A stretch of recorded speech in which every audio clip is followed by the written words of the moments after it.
bukan akhir, sudah malam Natal. Kalau malam Natal itu sudah harus lebih semangat. Baik Bapak Ibu Saudara-saudara terkasih, Romo mau mengawali perenungan kita malam hari ini dengan dua cerita pengalaman. Yang pertama pengalaman tahun 2005. Bulan Juli 2005, saya lulus dari Seminari Menengah Santo Paulus Palembang. Lalu mendaftar untuk menjadi calon imam projo, Imam Budi Sesa. Waktu itu Bapak Oswald masih Monsinyur Aloysius Sudarso, 2005. Bapak Oswald kemudian memberi kesempatan kepada saya untuk living, belajar, tinggal di paroki sebelum berangkat ke pematang siantar. Kebetulan waktu itu saya tinggal di paroki Bangun Sari Belitang. Romo yang bertugas di sana waktu itu pastor parokinya Romo Sumistan. Lalu Romo pendampingnya pastor rekannya itu Romo Makarius Samanti. Itu pasti kita kenal Romo Samanti. Romo Saman waktu itu masih imam baru. Di stasi beberapa kali saya ikut dengan beliau naik sepeda motor Honda Win. Yang untuk saya Honda Win itu punya cerita. Bapak sejak awal dari katekis keliling-keliling sampai Baju Binjai itu naiknya Honda Win. Saya juga bisa naik motor belajarnya pakai Honda Win Bapak. Nah, bukan soal cerita di Blitar yang mau ceritakan.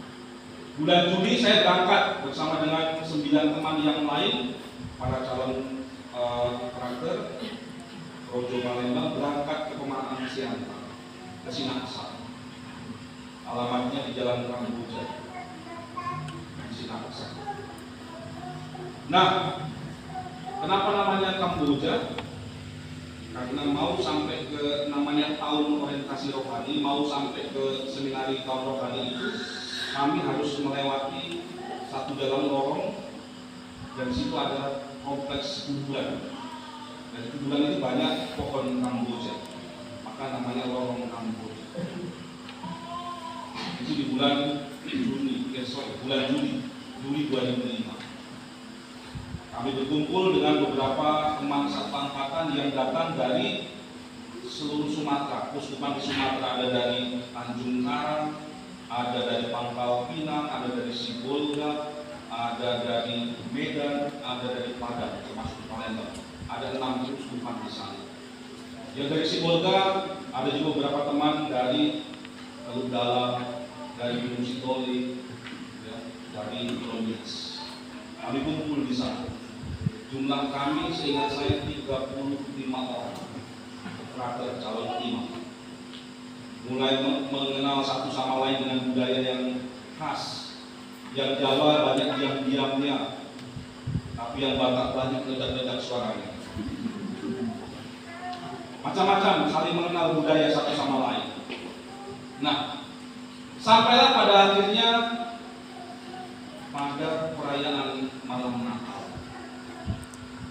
Bapak Ibu, kita di sini di Sumatera Selatan khususnya di Palembang, biasanya kalau Natal, malam Natal itu identiknya apa sih? Yang identik kalau kita merayakan Natal? Misa pasti ya. Meskipun di tempat kita di B2 ini baru ini setelah sekian lama baru ini lagi ada malam Natal ya. Maka tadi agak bingung-bingung sedikit biasa itu ya.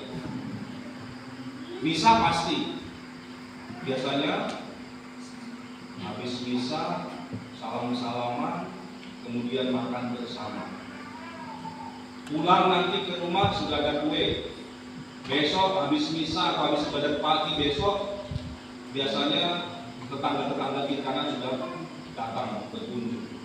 Mulai dari siang, sore, bahkan sampai tengah malam. Nah, itu yang umum terjadi. Natal 2005, pengalaman pertama kali saya merayakan Natal di Tanah Rantau, Sumatera Utara. Selesai misa, tidak ada salam-salaman, tidak ada makan bersama, tidak ada kue. Seperti misa biasa saja. Dikatakan, Raden, kalau mau ada kue nanti tunggu tahun baru. baru kita pesta. Saya, ini Romo cerita ya, pengalaman. Saya yang mendapati kenyataan seperti itu, saya sedih sekali. Ya ampun Tuhan, Natalnya kok nggak berkesan sama sekali. Hanya misa, tok, tak ada yang lain. Pulang, kami misa bersama dengan umat di stasi, namanya stasi Sinaksa. Hanya selesai misa, pulang.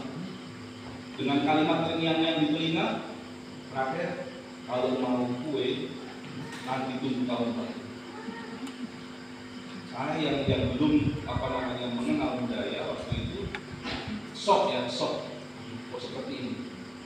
Rupa-rupanya yang saya alami itu juga dialami teman-teman yang lain, yang bukan dari Sumatera Utara, yang tidak punya latar belakang seperti yang saya sampaikan tadi. Waduh, Natalan kok sepi. Saya bahasa Inggrisnya berbeda-beda, meneteskan air mata, sedih. Malam Natal kok sedih. Ini pengalaman Natal pertama di tanah rantau. Dan saya coba menunggu sampai dengan tahun baru. Dan rupanya tahun baru pesta besar. Keluarga-keluarga ada kumpul-kumpul keluarga. Di situ ada jadwal, ada adong binaan, adong napinadar, adong nasi, adong nabudang. Macam-macam di situ disiapkan. Rupanya di Sumatera Utara identik dengan perayaan tahun. Malamnya apa dulu kan, kumpul.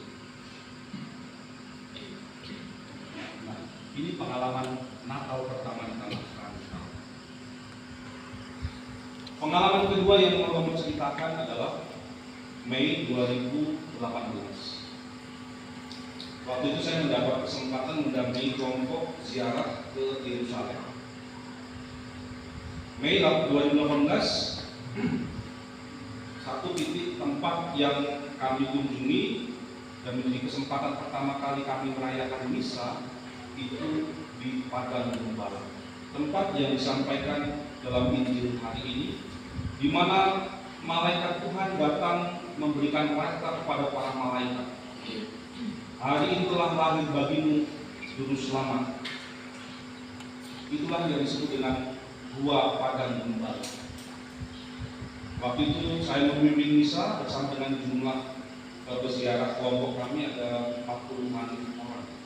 Ada dari Batu Raja, ada dari Lampung, dari Jakarta.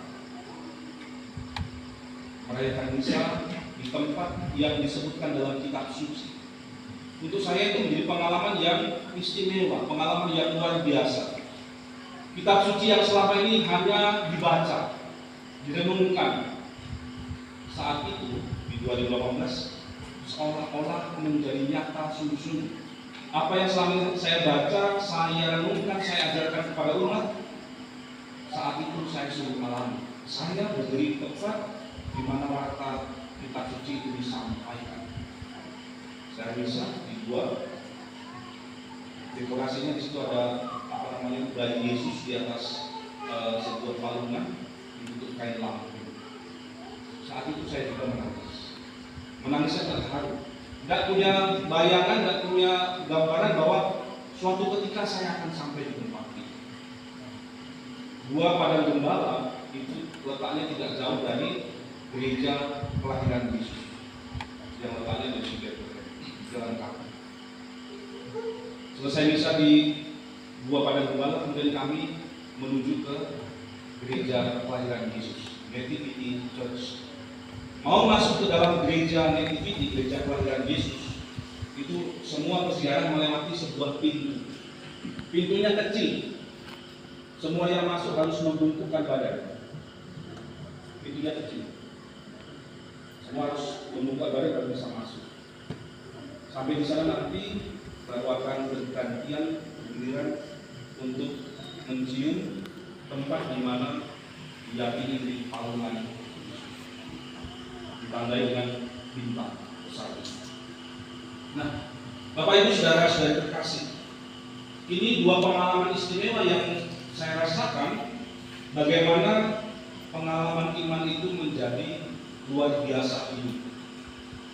Natal kita merantau pertama kali, kemudian merayakan misa di tempat sabda malaikat disampaikan dalam Injil hari ini.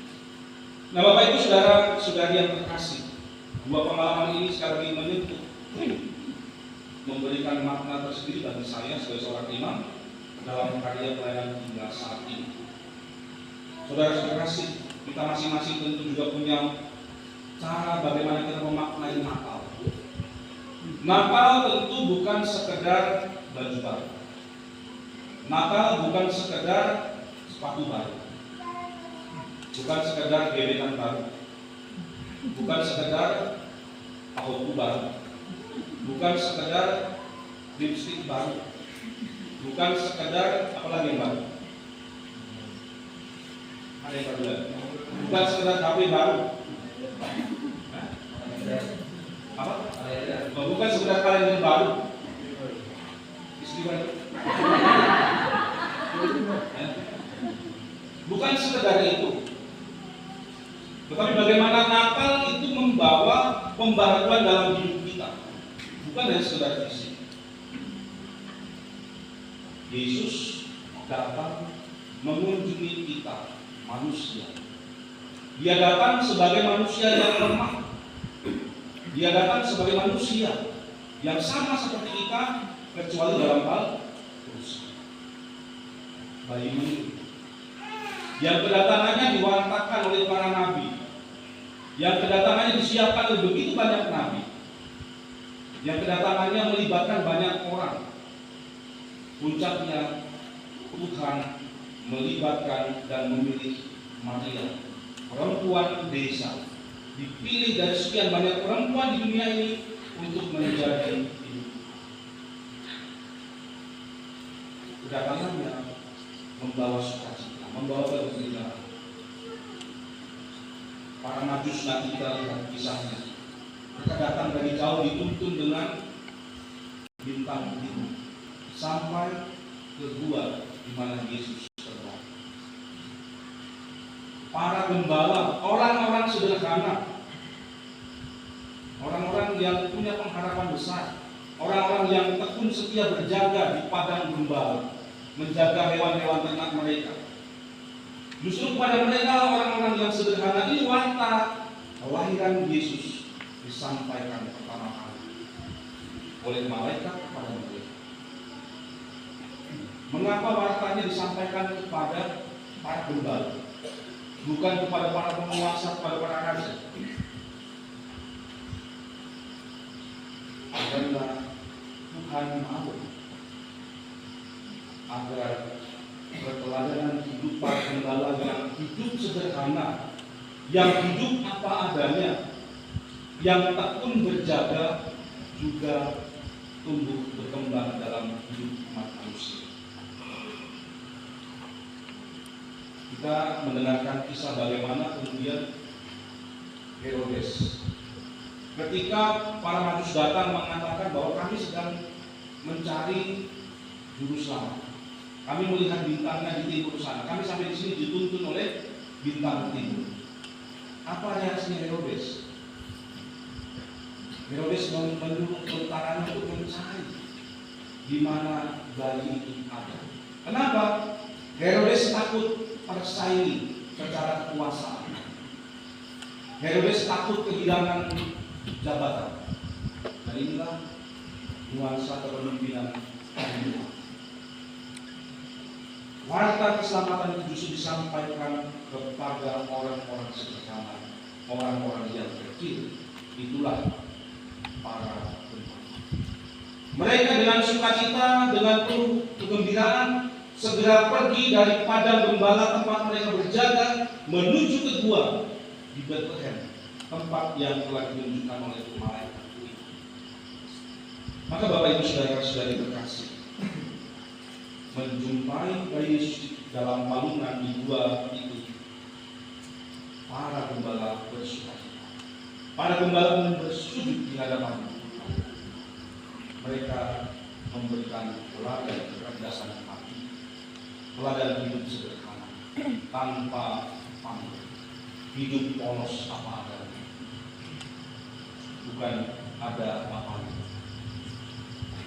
hidup apa adanya.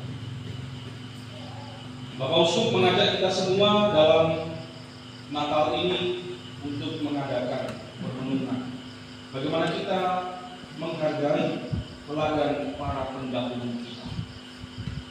Kalau Bapak Ibu ingat waktu Bapak Uskup memimpin misa peresmian para Santo Aloysius Gonzaga, malamnya Bapak Uskup mengadakan pertemuan dengan ONK. ONK yang ikut pertemuan dengan Bapak Uskup boleh angkat tangan? 1, berapa? 2, 3, 4, 5, 10. Ada 10. Kamu mau tanya dari salah satu kita?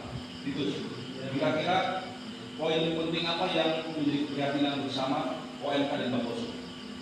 Keprihatinan Bapak Uskup adalah banyak anak muda yang mulai meninggalkan gereja, dalam tanda kutip bahwa anak muda banyak memanfaatkan atau memilih jalan hidup di luar gereja. Ada keprihatinan besar yang disampaikan dalam refleksi ONK bersama dengan Bapak Uskup bahwa di wilayah Paroki Santo Aloysius Gonzaga ini ada keprihatinan yang patut menjadi perhatian bersama. Ada kenyataan bahwa banyak orang muda gereja yang lompat pagar, yang meninggalkan iman Katolik, yang menemukan rupanya rumput tetangga jauh lebih hijau. Rumput tetangga lebih hijau meskipun sebenarnya rumput sintetis. Bukan rumput beneran, cuma karena sintetis dia lebih hijau, maka pindah ke sana, menggadaikan imannya, meninggalkan imannya, karena merasa di tempat lain jauh lebih benar, meninggalkan kawan, meninggalkan anda. Nah, dari keprihatinan itu Bapak Uskup kemudian mengajak kita semua dalam Natal ini untuk belajar meneladani semangat warisan dari para pendahulu. Para pendahulu yang sudah mewariskan benih-benih iman kepada kita. Mereka yang berjerih lelah zaman dulu. Ketika saya beberapa kali ikut menemani Bapak dan Romo Lampon naik bulan terus keliling masuk parkir di banyak tempat, masuk Simpang Bayar ke Patle, masuk ke banyak tempat lah. Waktu itu Bayi Muncul saya pikir belum sehebat sekarang ya.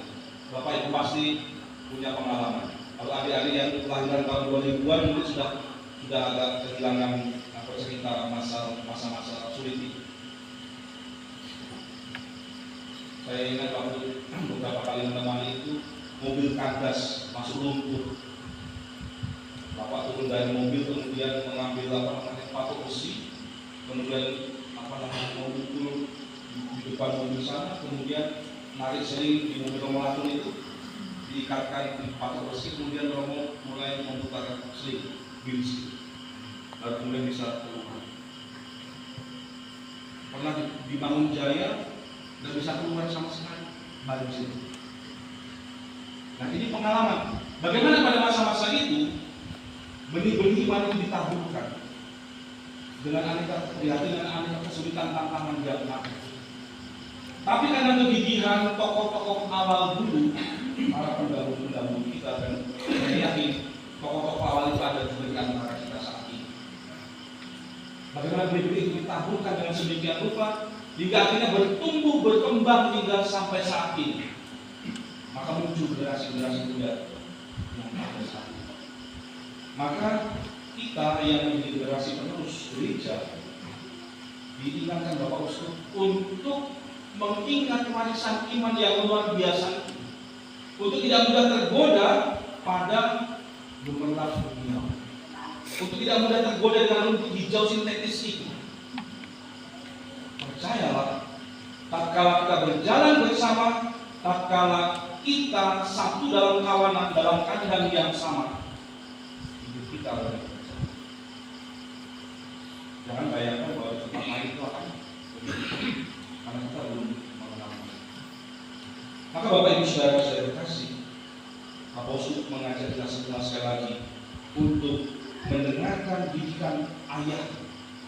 Jangan menyia-nyiakan ajaran ibu. Diikuti dari kitab Amsal. Supaya apa yang sudah ditanamkan, yang sudah diteladankan oleh orang tua para pendahulu kita semakin tumbuh berkembang. Sehingga Natal yang kita rayakan bukan sekedar baju baru, bukan sekedar potong ayam, bukan sekedar pinangan, bukan sekedar napinada, bukan sekedar aksi, apalagi bukan sekedar BPK, tetapi Natal membawa pembaharuan hidup bagi kita masing-masing. Natal membawa sukacita agar kita menjadi berkat bagi seorang dengan yang lain, menjadi berkat di tengah-tengah keluarga yang menyemangati satu sama lain, yang menjaga satu sama lain, yang mendorong satu sama lain untuk semakin bersatu, berjalan bersama, mengembangkan iman yang menjadi warisan para pendahulu. Maka Bapak Ibu sudah terkasih, semoga semangat Natal yang kita rayakan malam hari ini untuk memampukan kita menjadi berkat satu sama lain. Tuhan